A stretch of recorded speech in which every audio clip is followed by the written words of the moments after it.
Assalamualaikum warahmatullahi wabarakatuh. Perkenalkan, nama saya Dewi Anggraini. Saya mahasiswa Universitas Muhammadiyah Tangerang dari kelas akuntansi 5-5. Hari ini saya akan menjelaskan tentang sistem informasi akuntansi. Agenda yang pertama adalah pencatatan sistem double entry, saldo nomor akun, analisis transaksi dan jurnal, buku besar, neraca saldo, ayat jurnal penyesuaian, neraca setelah disesuaikan dengan laporan keuangan, penggunaan neraca lajur, AJP, neraca setelah penutupan, ayat jurnal pembalik, serta perbedaan antara akrual basis kas dan juga akuntansi basis akrual. Pertama adalah tentang sejarah sistem pencatatan double entry. Dalam berbagai literatur akuntansi konvensional banyak ditulis bahwa akuntansi pertama kali ditemukan oleh Luca Spaccioli tahun 1494 dengan buku yang berjudul Summa de Arithmetica Geometrica Proportioni et Proportionalita. Yang kedua tentang saldo nama akun. Untuk persamaannya ada aset sama dengan liabilities ditambah equity. Kenapa sih liabilities itu ada di pertama? Karena itu menunjukkan bahwa hak atas aset itu pertama kalinya harus diutamakan untuk para kreditor yang memegang liabilities. Setelahnya baru untuk pemegang perusahaan. Sedangkan akun adalah catatan akuntansi yang mengenai tentang kenaikan atau penurunan saldo dari masing-masing aktiva, kewajiban, dan ekuitas. Untuk akuntansi sendiri, nggak cuma ada tentang aset, liabilitas, sama equity aja, tapi mereka ada 5. Untuk kepala 1 ada aktiva, kepala 2 ada kewajiban, kepala 3 ada ekuitas pemilik, kepala 4 ada pendapatan, kepala 5 ada beban. Nah, untuk semua akun-akun atau akun-akun yang ada di sana itu bakalan kita masukin atau kita posting ke jurnal ke yang namanya bentuk T. Bentuk T itu fungsinya kayak lebih ke memudahkan aja sih biar akuntansi itu kayak lebih terstruktur dan kita bisa tahu debit sama kreditnya balance atau enggak. Nah, untuk aktiva sama beban itu mereka akan bertambah di saldo debit dan berkurang di kredit. Untuk utang, ekuitas sama pendapatan, mereka akan bertambah di kredit dan berkurang di debit.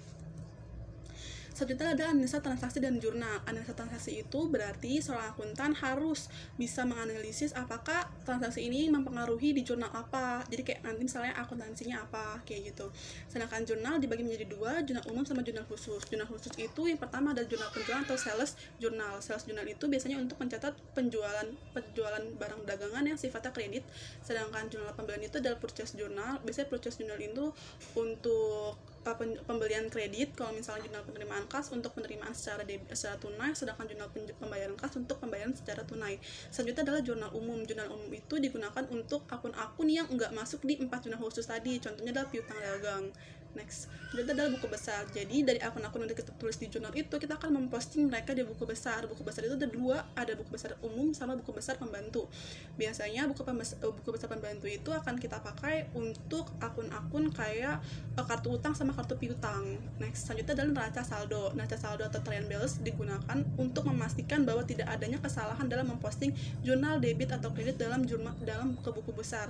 Jadi neraca saldo ini fungsinya semua akun-akun yang ada di buku besar akan kita rapikan kembali neraca saldo sebelum mereka akhirnya masuk ke dalam siklus akuntansi. Selanjutnya ada ayat jurnal penyesuaian. Ayat jurnal atau AJP ini digunain waktu akhir periode. Biasanya untuk disesuaikan, kayak ada beberapa akun harus disesuaikan. Misalnya yang pertama adalah akun beban yang masih harus dibayar, pendapatan masih harus diterima, beban dibayar di muka, sama pendapatan yang diterima di muka. Selanjutnya yang tertampil di layar merupakan neraca lajur. Itu di paling kiri ada nama akunnya, sudah neraca saldo. Berarti itu tuh saldo paling awal banget waktu kita setelah memposting. Selanjutnya adalah setelah mereka disesuaikan. Setelah disesuaikan, mereka ada namanya neraca saldo disesuaikan. Itu berarti neraca saldonya itu udah paling update, paling baru di tanggal akhir periode. Selanjutnya ada laporan laba rugi. Akun-akun yang masuk di laba rugi itu biasanya akun pendapatan sama beban. Nanti mereka ada selisihnya nih. Nah, selisih itu akan kita bandingkan dengan selisih yang ada di neraca. Yang masuk dalam neraca itu ada aset, liability, sama equity.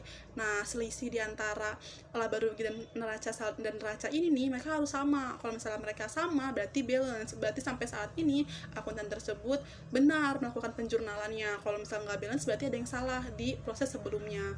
Selanjutnya ada ayat jurnal penutup. Ayat jurnal penutup itu dilakukan dengan berbagai cara. Yang pertama adalah mentransfer seluruh komponen laba rugi untuk yang memiliki saldo normal di debit pindah ke sebelah debit, terus akan mengkreditkan akun ikhtisar laba rugi.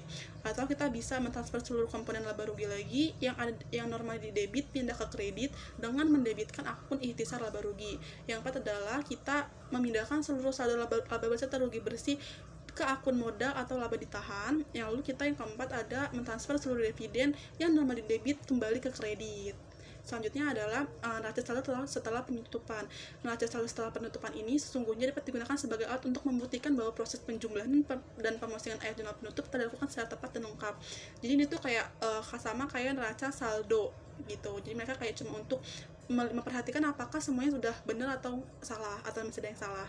Selanjutnya ada ayat jurnal pembalik. Dalam akuntansi, ayat jurnal pembalik ini opsional, jadi nggak semua perusahaan ada ayat jurnal pembaliknya, karena nggak harus. Ada 4 hal yang perlu diperhatikan dalam membalik ayat jurnal ini. Yang pertama adalah AJP atas beban yang masih harus dibayar, AJP atas pendapatan yang masih harus diterima, AJP atas biaya dibayar di muka, AJP atas pendapatan diterima di muka. Selanjutnya yang terakhir adalah perbedaan antara akuntansi dasar kas dan akuntansi dasar akrual. Untuk penerimaan, biasanya basis kas itu pendapatannya diakui pada saat diterima di kas bank. Kalau misalnya basis akrual, mereka pendapatannya diakui setelah terjadinya transaksi ya, tanpa memperhatikan apakah udah diterima atau belumnya uang tersebut. Sedangkan pengeluaran itu untuk basis kas, mereka biayanya diakui setelah dibayar secara kas atau bank. Jadi kalau misalnya uang dia terima, baru dia diakuin. Kalau misalnya untuk akrual, mereka enggak, mereka itu diakuinya setelah terjadinya transaksi tanpa melihat apakah akan dibayar atau enggak. Next, sekian presentasi dapat saya sampaikan. Kurang lebihnya mohon maaf. Billahi taufiq wal hidayah. Wassalamualaikum warahmatullahi wabarakatuh.